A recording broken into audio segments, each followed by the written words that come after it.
Hello, guys. Welcome back to TFD. All right, let's talk about Paige Bueckers. Paige Buckets. Welcome back. And I don't say that lightly. Welcome back to the version of Paige that people have been waiting on. The version that was supposed to take over women's basketball. Because if we're being honest, over the last year and a half, almost 2 years, we really haven't seen this Paige consistently. We've seen flashes, we've seen moments, but not this sustained mindset, this freedom, this willingness to just play basketball instead of overthinking every single possession. And I've always been very clear about this, sometimes to the point where people get mad about it. I've said openly that I'm a Paige hater. Not because I don't think she's good, not because I don't respect her talent, but because I think she has underperformed relative to her potential. And when you're talking about a player with Paige Bueckers' skill set, underperforming doesn't mean being bad. It means not being great when you clearly have the tools to be special. This is why I've said Unrivaled might actually be the perfect environment for her. Less structure, less rigidity, more freedom, more improvisation, more hooping. Paige needs to play free. She has to. Because the truth, and anyone with a functioning brain cell can see this, is that Paige Bueckers has more raw skill and natural ability than any guard currently in the WNBA. Handle, touch, shot versatility, feel for the game, body control, spatial awareness. It's all there. Her flaws are not physical, outside of maybe slightly slow feet defensively in certain matchups, which, by the way, no player is perfect. Her real issue has always been mental. It's in her head, not on the court, not in her jumper, not in her handle, not in her passing vision. It's the way she processes risk. For long stretches of her career, Paige has been so terrified of making a mistake that she ends up making the wrong play. She's so focused on not messing up that she freezes when it's time to take control. And nowhere has that shown more clearly than late in games. Late-game situations have consistently been her weakest moments, not because she can't make shots, but because she overthinks them. We saw this all throughout her final year in college. We saw it multiple times in the WNBA as well. Close games, tight margins, big moments. Paige would defer. Paige would hesitate. Paige would pass up good shots for better shots that never came. She was so scared of making the wrong play that she never made the right one. And then there was that game, the Oklahoma game, the one that stands out more than almost any other. UNCON looked cooked. Down at halftime, Oklahoma had control. Momentum was fully on the other side. And then something changed. She said it herself later. She went into a blur. She stopped thinking. She stopped calculating. She just played. She started hitting shots, talking trash, celebrating, showing emotion. You could see it in her face. That switch flipped. It reminded me of when we see Demon Caitlin, when Caitlin Clark starts pulling from the logo, screaming, flexing, daring defenses to do something about it. That's a different animal. Paige rarely taps into that, but when she does, it's obvious. And we saw shades of that again here. From the opening possession, Paige was willing to shoot the three. First possession, defense goes under, she lets it fly.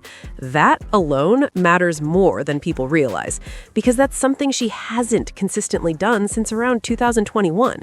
For years, she's passed up clean threes to force mid-range shots.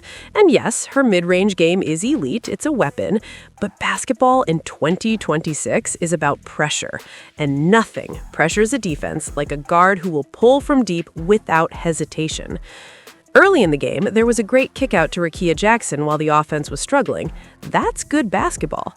Paige is still going to live in the mid-range. She doesn't need to suddenly turn into a volume three-bomber. But if you can shoot the three, if you will shoot the three, it changes everything. There was a play where she drifted off the ball and pulled a three in rhythm. 3 games ago, she pump fakes that shot and takes a contested midi. She doesn't even look at the rim from deep. That's the difference. That's growth. And then there's the confidence to rise up over someone like Breanna Stewart. Paige does that better than anyone, but the key point is this. She normally wouldn't take that shot early in the shot clock. Early clock pull-ups are a confidence tell. When a player takes those, you know they're not thinking, they're reacting, they're free. That's when you know she's out of her own head, playing with freedom, not perfection. Was every decision perfect? No, and that's the point. She shot 8 threes in this game. 8! That's exactly what you want. In the WNBA, you want Paige taking 6, 7, 8 threes in a game. Not 1, not 2. There was a stretch earlier in her career where she went nearly 8 games without attempting more than 2 threes. That's unacceptable for someone with her skill set. This version of Paige was chucking, and I mean that in the best way. She put up some absolute nonsense shots, and instead of shrinking after missing, she came back the next possession and took another one. There was a sequence where she took a wild contested 3, missed badly, then trailed the play, caught it a step behind the arc, and buried the next one without hesitation. That's Hooper mentality. It reminded me again of that Oklahoma moment. There was a shot under Gino that might be the dumbest shot Paige has ever taken. Early shot clock, falling left, deep 3, bricked it horribly. But she followed the play, got the ball back, and immediately fired again. Nothing but net. That's the player she needs to be. Let's be clear about something. Paige Bueckers is never going to be inefficient. That's not who she is. There are levels to efficiency, sure, but her touch, her shot selection instincts, her feel for space make it nearly impossible for her to be truly inefficient over time. The problem comes when a naturally efficient player becomes obsessed with efficiency, when someone who already plays clean basketball starts focusing on not missing instead of scoring. That obsession makes her worse. It tightens her up. It takes away her creativity. It takes away her edge. Even the game-winning sequence in this game was chaotic.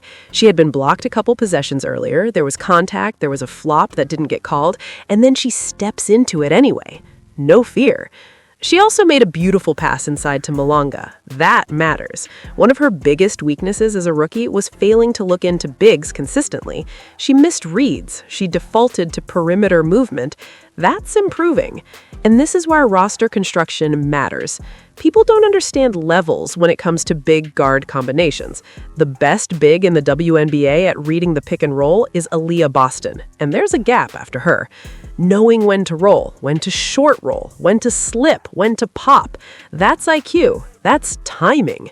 If you're anti-pairing Paige with a true point guard and a high IQ big, I genuinely believe you're more invested in narratives than basketball. Paige needs a true point guard, period. Someone who lets her play off movement, someone who lets her attack without initiating every set. Play through Paige, get her downhill, get her catching on the move. Do whatever you have to do roster-wise to make that happen. Because here's the reality. There will never be a guard-big combo as perfect as Caitlin Clark and Aaliyah Boston. Their skill sets complement each other at an absurd level. Paige and Awam could get close, really close, especially as Awam hits her crime, but Paige has to embrace being aggressive. And the thing I loved most in this game wasn't the stat line. It was that she didn't hit the deck. She didn't bail out. She shot through contact. Pump fake, double clutch, elevated, released high. Whew, that's strength. That's confidence. There are games where Paige gives you 25 and the highlights look amazing, but when you watch the full game, it's frustrating because she left points on the table. She passed up open looks. She played scared. She should have had 35. This time was different. She was bad in the first half of a previous game and kept shooting. Shot through it, finished with 25 anyway. In this game, she was locked in from start to finish. No major lapses, no disappearing acts. So when people say, "You're just a Paige hater," yeah, I am, for the reasons I've explained. But if this Paige sticks around mentally, I'll switch up immediately. If she's willing to miss, willing to risk, willing to talk trash, willing to pull from deep, willing to make the dangerous pass because it leads to guaranteed points if it hits. If that Paige exists long-term, she won't frustrate me anymore.